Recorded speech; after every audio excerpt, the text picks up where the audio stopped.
Hello guys and welcome to the channel success achievement. Friends, यहाँ पे हम discuss करने वाले हैं इंपॉर्टेंट अपडेट्स। और गाइस, इंपॉर्टेंट अपडेट है आपके 69,000 शिक्षक भर्ती के अंतर्गत 31,277 पदों को लेकर, क्योंकि गाइस यहाँ पे काउंसलिंग हो चुकी है और फाइनली इसमें आगे के लिए क्या अपडेट्स हैं वो हम डिस्कस करने वाले हैं।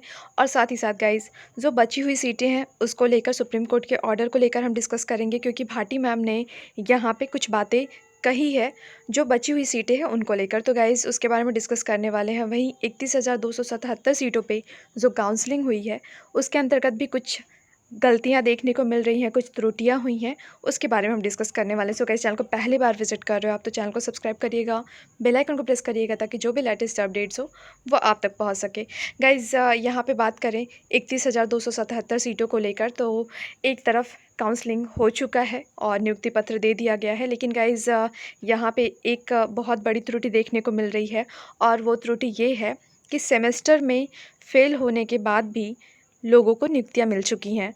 तो गाइज़, जब एग्ज़ाम आपका कंडक्ट कराया गया था तब सेमेस्टर में, बीटीसी के सेमेस्टर में एक अभ्यर्थी ऐसा मिला है जो कि फ़ेल था, और फाइनली उसे नियुक्ति पत्र दे दिया गया है, क्योंकि इतने समय से आपकी वैकेंसी रुकी हुई थी और फाइनली आपकी वैकेंसीज़ अब कंप्लीट हुई है। काफ़ी लॉन्ग टाइम हुआ, और ऐसे में जो बैक लगा था सेमेस्टर का वो फाइनल हो जाने की वजह से यहाँ पे नियुक्ति पत्र मिल गया है। लेकिन गाइस, ये बिल्कुल लीगल है नहीं है, इल्लीगल है, क्योंकि इस तरह से कैसे किसी को नियुक्ति पत्र दिया जा सकता है जब आपका एग्ज़ामिनेशन कंडक्ट हो जाए और एग्ज़ामिनेशन में पार्टिसिपेट करने वाला इंसान अगर अपने सेमेस्टर में फ़ेल हो। तो गाइज़, इस तरह से कुछ धांधलियाँ देखने को मिल रही है। और गाइज़, ऐसा एक इंसान का, या कहें कि एक स्टूडेंट का ये स्थिति देखने को नहीं मिल रहा है, बल्कि काफ़ी संख्या में ऐसे अभ्यर्थी हैं जो कि अपने बीएड या बीटीसी में अपने किसी सेमेस्टर में फ़ेल थे, और फाइनली उन्हें नियुक्ति पत्र दे दिया गया है इस बिहाफ़ पे कि उन्होंने 2 साल के अंतर्गत जो आपकी नियुक्ति यहाँ पे रुकी हुई थी उसके अंतर्गत उन्होंने पास आउट कर लिया। तो गाइज़, ये बिल्कुल से लीगल बेसिस नहीं है और ये चैलेंज किया जाना चाहिए। 31,277 सीटों को लेके जो काउंसलिंग हुई है उसके अंतर्गत इस तरह से नियुक्ति पत्र मिलना जो कि बिल्कुल योग्य नहीं थे, ये बिल्कुल गलत है। और गाइज़, यहाँ पे ट्रांसपेरेंसी के साथ जांच करनी चाहिए। गाइज़, वो सारी डिटेल्स मैं आपको प्रोवाइड कराऊंगी, एक अलग वीडियो बनाऊंगी जिसमें मैं आपको डिटेल्स बताऊंगी कि अभ्यर्थी ऐसे कई मिले हैं। और गाइज़, उस वीडियो में हम डिटेल आपको बताएंगे कि किस तरह से यहाँ पे स्टूडेंट्स जो कि अपने बीएड या बीटीसी में किसी सेमेस्टर में उनका बैक लग गया था और फाइनली उन्हें नियुक्ति पत्र दे दिया गया है। तो गाइज़, ये सारी चीज़ें हम आपको क्लियरली डिस्कस करने वाले हैं। फाइनली हम इन शॉर्ट आपको बता रहे हैं कि 31,277 के अंतर्गत ऐसे अभ्यर्थी भी नियुक्ति पत्र पा चुके हैं जो कि योग्य नहीं थे। और गाइज़, वहीं बात करें यहाँ पे जो 31,277 पदों पे यहाँ पे काउंसलिंग हो चुकी है उसको लेकर आगे की कार्रवाई के लिए शासनादेश जारी हो चुका है। और गाइज़, ये आप यहाँ पे बिल्कुल से देख सकते हैं, रेणुका कुमार यहाँ पे अपर मुख्य सचिव उत्तर प्रदेश शासन। और यहाँ पे गाइज़, फाइनली आपके लिए ये चीज़ें मेंशन करी गई हैं, और यहाँ पे आपके लिए जो इम्पोर्टेंट है वो डिटेल आपको बता देते हैं कि नवचयनित अध्यापकों की तैनाती समयबद्ध रूप से किए जाने हेतु निम्नवत समय सारणी के अनुसार कार्यवाही की जाए। और यहाँ पे दिया गया है इस जनपदों में काउंसलिंग का आयोजन किया जाएगा, वो आपका 26 तारीख को रहेगा, इसी 26 अक्टूबर को।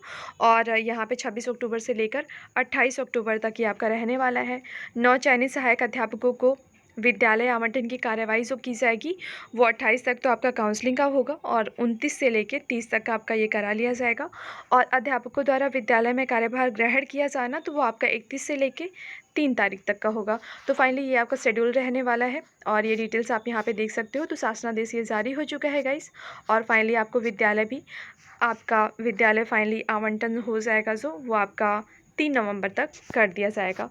तो गाइज़, ये था आपका शासनादेश। वही गाइज़, बात करें यहाँ पे एक और इम्पॉर्टेंट अपडेट है गाइज़, आपके ये जो काउंसलिंग हुई है 31,277 पदों को लेकर, इसको लेकर ये डिटेल्स आपके सामने दी गई है गाइज़। और ये डिटेल आपकी है बहुत ही इम्पॉर्टेंट, और ये डिटेल है सरकार के द्वारा मांगा गया है वो सारा डिटेल कि कितने जनपदों के अंतर्गत कितने अंतिम चयन सूची में सम्मिलित अभ्यर्थियों की संख्या है, और हर एक डाइट पे ये चीज़ मांगी गई है, हर एक डाइट से। और काउंसलिंग में उपस्थित अभ्यर्थियों की संख्या मांगी गई है, कितने अभ्यर्थी यहाँ पे एलिजिबल थे इसके अंतर्गत। उसके बाद अनुपस्थित अभ्यर्थियों की संख्या यहाँ पे पूछी गई है और निर्गत नियुक्ति पत्र की संख्या और विसंगति जिसके कारण नियुक्ति पत्र रोके गए हैं। तो गाइज़ यहाँ पे पूरा प्रोफार्मा मांगा गया है कि जिस तरह से इसमें हर एक जनपद के अंतर्गत जो भी काउंसलिंग हुई है उसके अंतर्गत कितने उपस्थित थे, कितने एलिजिबल थे, कितने नियुक्ति पत्र दिए गए, विसंगतियाँ क्या क्या रही हैं जिसकी वजह से नियुक्ति पत्र रोका गया, ये सारे प्रोफार्मा डिस्ट्रिक्ट वाइज देना है। तो गाइज़ शासन के द्वारा ये बहुत ही अच्छा काम किया जा रहा है जो कि ट्रांसपेरेंसी के लिए काफ़ी ज़रूरी है। और ऐसा होने के बाद आपके सामने पूरी डिटेल्स होंगी कि कितनी ज़्यादा सीटें खाली रह गई हैं और कितने लोग यहाँ पे अयोग्य ठहराए गए हैं। तो गाइज़ ये रहा आपका इंपॉर्टेंट अपडेट। वहीं गाइज़ डिस्कस करें यहाँ पे जो आपका तकरीबन 37,000 पदों का ब्यौरा है जिसके अंतर्गत आपका ऑर्डर रिजर्व है सुप्रीम कोर्ट के। तो गाइज़ उसको लेकर हम डिटेल डिस्कस करने वाले हैं जिसमें आपका ऑर्डर कब तक आएगा उसके बारे में। गाइज़ आपका ऑर्डर बिल्कुल से यहाँ पे जो भाटी मैम है उनके थ्रू आउट कहा गया है कि आपका जो 69 शिक्षक भर्ती का सुप्रीम कोर्ट में कट ऑफ ऑर्डर रिजर्व किया गया है वो कभी भी आ सकता है। गाइज़ आप जान रहे हो 14 तारीख को भी हेयरिंग थी और जब सुप्रीम कोर्ट में 14 तारीख को हेयरिंग थी तो एक चीज़ आपके सामने खुल के आई और वो ये आई कि यूयू ललित सर ने बोला कि जब आपकी बेंच साथ में बैठेगी ऑर्डर कभी भी आपका सुनाया जा सकता है। और गाइज़ 14 तारीख को यहाँ पे भाटी मैम ने बताया कि आपका के ऑर्डर को रिलीज़ करने को लेकर यहाँ पे डिटेल्स दिया गया था लेकिन फाइनली ऑर्डर नहीं आया और आपका ऑर्डर कभी भी आ सकता है। तो गाइज़ ये भाटी मैम के थ्रू आउट ये चीज़ें कही गई हैं और आप ये बिल्कुल से मान के चलिए कि 37,300 यहाँ पे 39 पदों पर नियुक्ति पत्र को लेकर गाइज़ ये चीज़ें क्लियर हैं। आपका जो ऑर्डर है वो कभी भी आ सकता है और फाइनली आपके कोर्ट के अंतर्गत जो छुट्टियां हैं वो जैसे कंप्लीट होती हैं ये आपकी काउंटिंग डेट शुरू हो जाएगी। तो गाइज़ ये थी इंपॉर्टेंट अपडेट्स। और गाइज़ बात करें 31,277 पदों के अंतर्गत जो विसंगतियां देखने को मिली है जिसमें कि त्रुटि होने के बाद भी नियुक्ति पत्र दे दिया गया है अभ्यर्थियों को, उसके बारे में अलग डिटेल वीडियो हम बनाने वाले हैं जिसमें आपको पूरी डिटेल दी जाएगी कि अभ्यर्थियों के द्वारा किस तरह से नियुक्ति पत्र ले लिया गया जबकि उनके द्वारा एक तरह से बहुत बड़ा ब्लंडर किया गया है, बहुत बड़ी गलतियां की गई हैं और जिन बेसिस पे उनको नियुक्ति पत्र नहीं मिलना चाहिए था। तो गाइज़ इस वीडियो में इतना ही। गाइज़ वीडियो को लाइक करिएगा, शेयर करिएगा, साथ ही साथ गाइज़ चैनल को सब्सक्राइब करिएगा और बेल आइकन को प्रेस करिएगा ताकि लेटेस्ट वीडियोज़ की नोटिफिकेशन आप तक पहुँच सके।